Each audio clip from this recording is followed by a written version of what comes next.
বন্ধুরা, আজকে মাখবো সাবু। আজকে একাদশী, তো গোপালকে দিয়েছিলাম সাবু, এই যে যার জন্য তুলসী পাতা রয়েছে।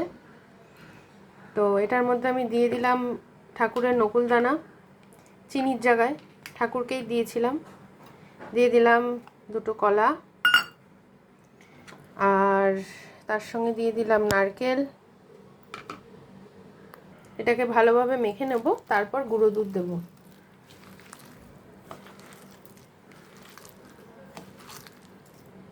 তো নকুলদানা বাতাসা সব ভালো করে মেখে নিয়েছি।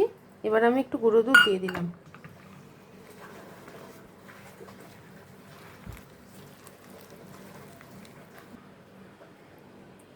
দেখো বন্ধুরা, কার কার খেতে ইচ্ছা করছে। অনেক নারকেল গুঁড়ো দুধ পড়েছে। তো ভিডিওটাকে আমি আর বড় করছি না, আমি এই অবধিই রাখছি। তো ফেসবুক থেকে দেখলে পেজটাকে ফলো করে দেবেন, আর ইউটিউব থেকে দেখলে সাবস্ক্রাইব করে দেবেন। টাটা।